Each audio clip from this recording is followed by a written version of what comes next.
Hi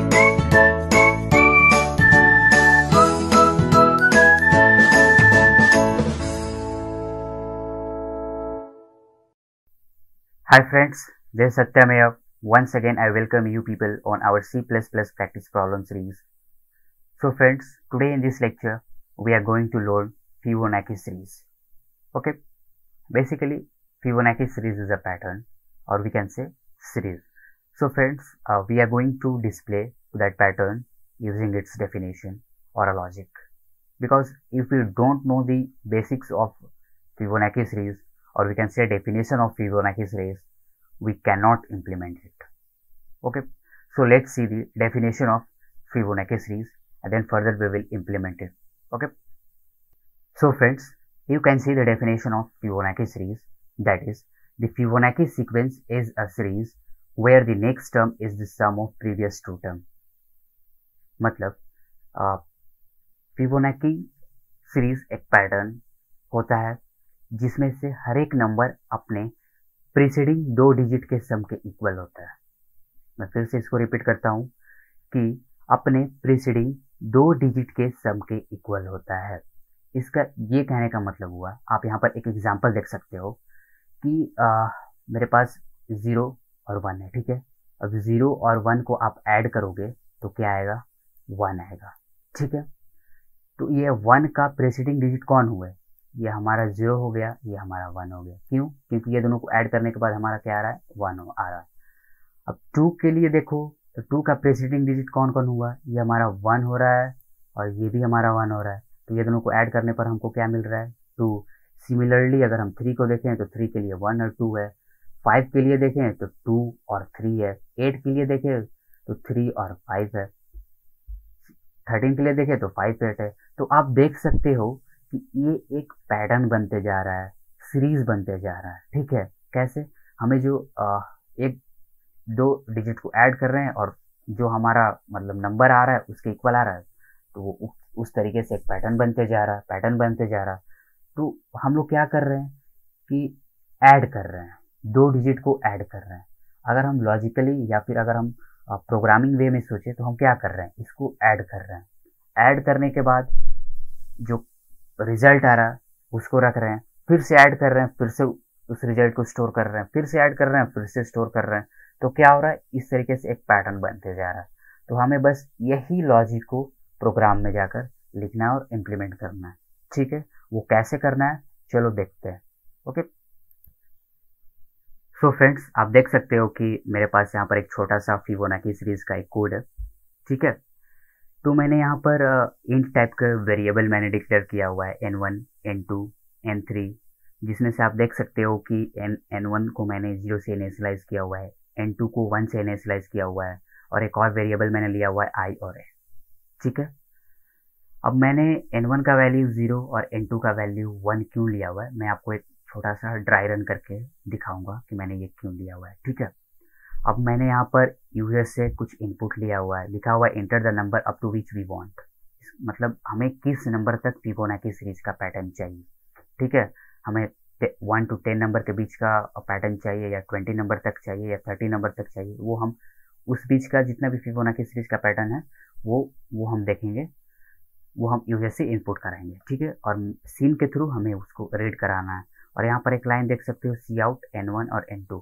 यहाँ पर आप देख सकते हो कि n1 का वैल्यू 0 और n2 का वैल्यू 1 जो हमने लिया हुआ है, इसको इनिशियली हम प्रिंट करा देंगे, ठीक है। ये हमारे लिए सूटेबल रहेगा। क्यों रहेगा आपको मैं फर्दर बताऊंगा ड्राई रन करके। और यहाँ पर आप देख सकते हो कि मैंने एक छोटा सा लॉजिक पार्ट लिखा हुआ है, जो एक लूप लिया हुआ है जिसका इनिशियली 0 है, n तक जा रहा है और i++ हो रहा है। और आप देख सकते हो कि n3 is equal to n1 plus n2। n1 plus n2 मैंने आपको डेफिनेशन में बताया हुआ था कि जो हम प्रीसीडिंग डिजिट था उसको हम ऐड कर रहे थे, तो हम उसके लिए यहाँ पर n1 प्लस n2 लिया हुआ है। और n2 को हम n1 में क्यों स्टोर करा रहे हैं और n3 को n2 में क्यों स्टोर करा रहे हैं, वो भी आप देखना, मैं ड्राई रन में बताऊंगा। सो फ्रेंड्स, अब हम लोग फिबोनाची सीरीज का जो मेन लॉजिक है उसको एक बार ड्राई रन कर देखते हैं कि कैसे वो एक्चुअली परफॉर्म करता है। ओके, तो जो हमारा स्टेप 1 है बेसिकली डेफिनेशन पर ही है, कि जैसे मैंने आपको डेफिनेशन बताया था कि ये 1 अगर करना है तो हमें प्रीसीडिंग 2 डिजिट्स को ऐड करके आना है। ये जो 2 आएगा ये हमें जो प्रीवियस 2 डिजिट्स हैं इसको ऐड करने पर आएगा। ये 3 है तो प्रीवियस 2 डिजिट को ऐड करने पर आएगा। ये जो हमारा 5 है प्रीवियस 2 डिजिट को ऐड करने पर आएगा। तो आप देख सकते हो कि ये एक पैटर्न होते जा रहा है, ठीक है। तो आप कुछ सेकंड पहले मैंने n1 का वैल्यू 0 से इनिशियलाइज किया हुआ था और n2 का वैल्यू 1 से इनिशियलाइज किया हुआ था। क्यों? आप देख सकते हो कि मैंने ये जो 0 और 1 है मैं इसको n1 कंसिडर कर लिया हूँ और 1 को n2 कंसिडर कर लिया हूँ, ठीक है। तो हमारा n1 का वैल्यू क्या हो रहा है? 0 हो रहा है और n2 का वैल्यू क्या हो रहा है? 1 हो रहा है, ठीक है। तो जब हम n1 प्लस n2 करेंगे, आप यहाँ पर लाइन नंबर 3 में देखना, ठीक है। यहाँ पर मैंने 1 लिखना भूल गया हूँ, लेकिन आप समझ सकते हो कि n1 प्लस n2 तो ऐड करने पर क्या आ रहा है हमारा? 1। तो ये 1 कहाँ स्टोर हो रहा है? n3 में आकर स्टोर हो रहा है, ठीक है। तो n3 का हमारा वैल्यू क्या हो रहा है? 1 हो रहा है, ओके। सिमिलरली अगर आप देखो, अगर हमको अब 2 करना है, ठीक है, तो हमारा 1 का वैल्यू अब क्या हो जाएगा? 1 का वैल्यू क्या हो जाएगा? 1 हम किसको रिप्रेजेंट कर सकते हैं? n1 को, और ये 1 हमारा हो जाएगा n2। तो जब हम n1 प्लस n2 करेंगे तो फिर हमारा n3 क्या हो जाएगा? 2, ठीक है। तो हमारा n1 क्या हो जाएगा?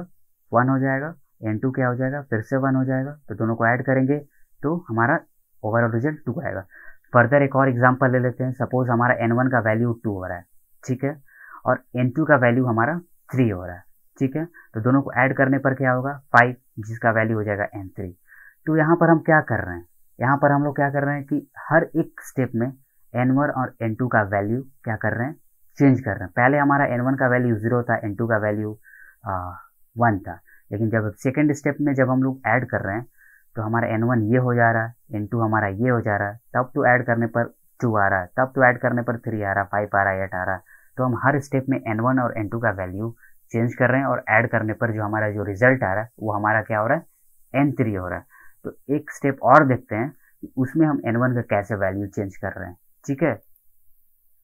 सो स्टेप 1 में आप देख सकते थे कि हमारा n का वैल्यू क्या था? 0 था, और n2 का वैल्यू क्या था? 1 था, और जो हम ऐड कर रहे थे तो हमारा n3 का वैल्यू क्या हो जा रहा था? 1 हो जा रहा था, ठीक है, क्योंकि ऐड करने पर 1 ही आएगा। अब स्टेप 2 में आप देखो कि अब हमारा n1 का वैल्यू 1 हो गया है, n2 का वैल्यू भी 1 हो गया है। तो जब हम ऐड करेंगे तो हमारा जो 2 आ रहा है ऐड करने पर वो किस में स्टोर हो रहा है? n3 पर हो रहा है, ठीक है। स्टेप 3 में आप देख सकते हो कि अब हमारा स्टेप 3 में n1 का वैल्यू क्या हो जा रहा है? 1 हो जा रहा है, और n2 का वैल्यू क्या हो जा रहा है? 2 हो जा रहा है। यहाँ पर देखो n2 का वैल्यू 1 ही था, ठीक है, लेकिन अब n2 का वैल्यू 2 हो जा रहा है। तो दोनों को ऐड करने पर क्या आ रहा है? 3 आ रहा है। तो ये 3 किस में स्टोर हो रहा है? आप देख सकते हो ये n3 में स्टोर हो रहा है। तो आप देख सकते हो कि हर स्टेप में n1 n2 का वैल्यू चेंज हो रहा है, और चेंज होने पर जो ऐड करने पर जो वैल्यू आ रहा है वो n3 नाम के वेरिएबल में स्टोर हो रहा है, ठीक है। तो हमें यही करना है, और आप यहाँ पर ये कोड देख सकते हो, ठीक है। ये कोड मेन यही है कि जब हम n1 प्लस n2 कर रहे हैं, 1 प्लस 1 कर रहे हैं, तो हमारा किस में स्टोर हो रहा है? n3 में आकर स्टोर हो रहा है, ठीक है। जब हम n1 प्लस n2 कर रहे हैं तो फिर क्या कर रहे हैं कि जो n2 का जो वैल्यू है n1 के साथ रिप्लेस कर रहे हैं, ठीक है। हमारा यहाँ पर एक एग्जांपल, n2 का वैल्यू क्या हो रहा है? यहाँ पर 1 हो रहा है, ठीक है। आप ये थर्ड डिजिट देखो, 0 1 1, ठीक है। तो थर्ड प्लेस पे जो हमारा n2 है इसका वैल्यू क्या है? 1 है। अब आप स्टेप 3 में देखो तो थर्ड डिजिट में ये n1 का वैल्यू हो जा रहा है, ना कि n2 का वैल्यू। तो वही बोल रहे हैं कि जो हमारा n2 है वो n1 में रिप्लेस हो रहा है, और n3 का जो है वो n2 में रिप्लेस हो रहा है। आप देखो n3 का यहाँ पर क्या है? 2 है, लेकिन हमारा n3 यहाँ पर क्या आ रहा है? 3 आ रहा है, ठीक है। तो हम क्या कर रहे हैं कि हर स्टेप में n1 n2 और n3 का वैल्यू चेंज कर रहे हैं ऐड करने के बाद। तो देखो जब हम ऐड कर रहे हैं तो हमारा n3 में आ रहा है, और फिर हम क्या कर रहे हैं? n3 को प्रिंट करा दे रहे हैं। देखो n1 प्लस n2, तो हमारा ऐड करने पर क्या आ रहा है? 2 आ रहा है, तो हम उसको प्रिंट करा देंगे। मेन लॉजिक हमारा यही है, ठीक है। हमको ज़्यादा इसमें कुछ सोचना नहीं है। हमें क्या करना है कि 2 प्रीसीडिंग डिजिट को ऐड करना है, और न्यू जो ऐड करने पर आ रहा है उसको दूसरे वेरिएबल में स्टोर करना है। फिर नेक्स्ट स्टेप में उसको हम लोग चेंज करेंगे। फिर वो दोनों को चेंज किया हुआ वैल्यू को ऐड करेंगे, फिर से दूसरे वेरिएबल में स्टोर करेंगे, फिर से चेंज करेंगे, फिर से स्टोर करेंगे। और ऐसे करते करते क्या हो रहा है ना कि जितने नंबर तक हमें पैटर्न चाहिए, सीरीज चाहिए, उतने दूर तक का हमें एक पैटर्न मिलेगा, सीरीज मिलेगा। ठीक है, आप इसको एक दो बार और ड्राई रन करके देखना। ये बहुत ही ईजी और वैल्यूएबल टॉपिक है, बहुत ही फ्यूचर में काम आने वाला है। तो मैं बोलूँगा इसको एक दो बार आप लोग ड्राई रन करो और ज़्यादा क्लियर करो इस कॉन्सेप्ट को। ठीक है, तो मैं इस कॉन्सेप्ट को एक बार कंपाइल एंड रन करके चेक करता हूँ कि क्या होता है, एक्चुअल में क्या फिगर आता है, उसको देखते हैं। ठीक है, तो चल, तो आप देख सकते हो कि मैंने उस लॉजिक और प्रोग्राम को एज इट इज़ मैंने यहाँ पर लिखा हुआ है। ठीक है, आप देख सकते हो ये int नाम का एक डाटा टाइप है, जिसमें मैंने n1, n2, n3 नाम के वेरिएबल को और i और n नाम के वेरिएबल को डिक्लेयर किया हुआ है। मैंने यूजर से इनपुट लिया हूँ कि हमें कितने नंबर तक पैटर्न चाहिए, कितने नंबर तक हमें सीरीज चाहिए, फिर मैंने इसमें स्टोर करा रहा हूँ। फिर जो हमारा n1 और ये हमारा जो n2 का जो वैल्यू हो रहा है, मैं उसको प्रिंट करा रहा हूँ। ठीक है, इनिशियली। फिर उसके बाद जो हमारा मेन लॉजिक है, जो मैंने अभी आपको ड्राई रन करके बताया हुआ है, आप देख सकते हो ये वाला पार्ट का बात कर रहा हूँ मैं, ये लॉजिक लिखा हुआ है। और फिर मैं यहाँ पर आप देख सकते हो, यहाँ पर मैंने प्रिंट करा हुआ है जो हमारा n3 में जो वैल्यू स्टोर हो रहा है ऐड करने के बाद। ठीक है, तो मैं बोलूँगा कि एक दो बार गाइज आप इसको एक दो बार ड्राई रन करो, ज़्यादा आपको क्लियर होगा। ठीक है, ये बहुत ही इंपॉर्टेंट टॉपिक और वैल्यूएबल टॉपिक होता है। ठीक है, तो मैं इसको एक बार कंपाइल एंड रन करता हूँ, देखता हूँ क्या होता है। ठीक है, तो ये हमारा सक्सेसफुली रन कर रहा है।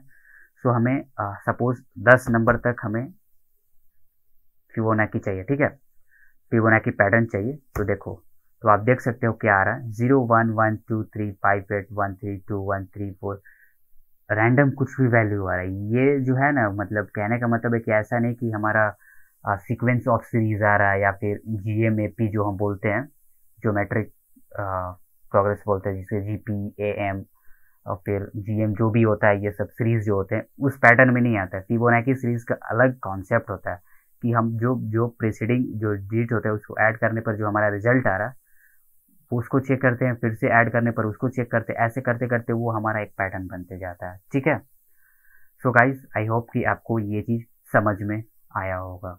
Okay, thank you.